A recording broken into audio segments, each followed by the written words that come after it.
ಪುತ್ತೂರು ತಾಲೂಕಿನ ಒಂದಷ್ಟು ಅಭಿವೃದ್ಧಿ ಬಗ್ಗೆ ಕೆಲವಷ್ಟು ಗೊಂದಲಗಳಿಗೆ ಸಂಶಯಗಳಿಗೆ ಉತ್ತರವನ್ನು ಕೊಡಬೇಕು ಅಂತೇಳಿ ನಾನು ಯೋಚನೆ ಮಾಡಿಕೊಂಡು ಇವತ್ತು ಈ ಒಂದು ಮಾಧ್ಯಮದ ಮುಂದೆ ಕೂತಿದ್ದೇನೆ.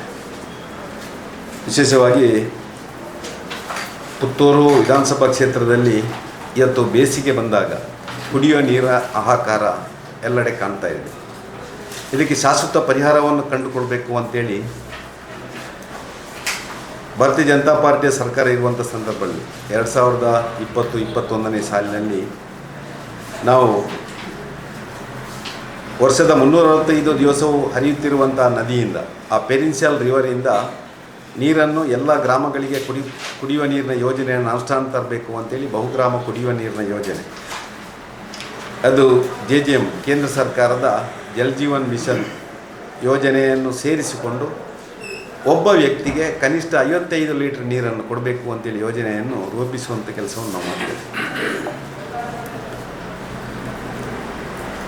ಒಟ್ಟು ಯೋಜನಾ ವೆಚ್ಚ 780 ಕೋಟಿ ಆಗಿರುತ್ತದೆ. ಪುತ್ತೂರು ವಿಧಾನಸಭಾ ಕ್ಷೇತ್ರದ ಯೋಜನಾ ವೆಚ್ಚ 780 ಕೋಟಿ. ಅದರಲ್ಲಿ ಬಂಟ್ವಾಳ ತಾಲೂಕಿನ 12 ಗ್ರಾಮಗಳು, ಇಟ್ಲ ಪಟ್ಟಣ ಪಂಚಾಯಿತು ಸೇರಿ ಈ ಯೋಜನೆಯನ್ನು BJP ಸರ್ಕಾರ ಇರುವಾಗ 2023 ಮಾರ್ಚಿಗೆ ಸರ್ಕಾರಿ ಆದೇಶ ಆಗಿ ಟೆಂಡರಿಗೆ ಕಳಿಸುವಂಥ ಕೆಲಸವನ್ನು ಮಾಡ್ತಾರೆ. ಅದೇ ರೀತಿಯಲ್ಲಿ ಇನ್ನೊಂದು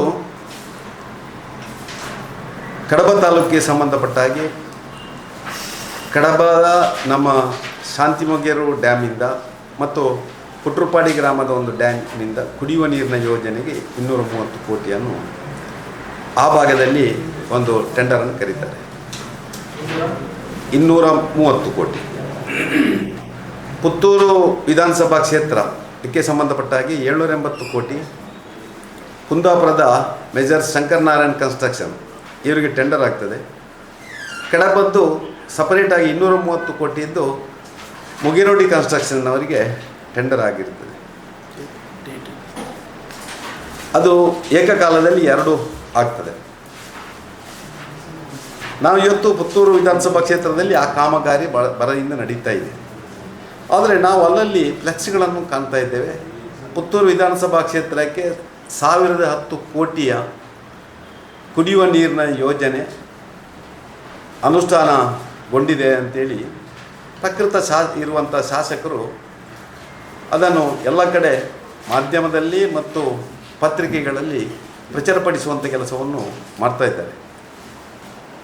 ನಾನಿವತ್ತು ಕೇಳುವಂಥದ್ದು, ಆ BJP ಸರ್ಕಾರ ಇರುವಾಗ 780 ಕೋಟಿ ಕಾಮಗಾರಿ ಮಂಜೂರಾಗಿ ಅನುಷ್ಠಾನ ಆಗ್ತಾ ಇರುವಂಥ ಕಾಮಗಾರಿಗೆ ಹೊರತಾಗಿ ಇದು ಆಗ್ತಾ ಇದೆಯಾ, ಅಲ್ಲ ಅದನ್ನು ಸೇರಿಸಿಕೊಂಡು ಇವರು ಈಗ ಆ 1010 ಕೋಟಿ ಅಂತ ಹೇಳ್ತಾ ಇದ್ದಾರಾ ಅಂತ ಹೇಳೋದು ನಮಗೊಂದು ಸ್ಪಷ್ಟೀಕರಣ ಬೇಕು. ಒಂದು ಇನ್ನೊಂದು, ಇಷ್ಟು ದೊಡ್ಡ ಕಾಮಗಾರಿ ಆಗಬೇಕಿದ್ದರೆ ಇದರ ಶಿಲಾನ್ಯಾಸವನ್ನು ಭರ್ಜರಿಯಾಗಿ ಮಾಡಬೇಕಿತ್ತು.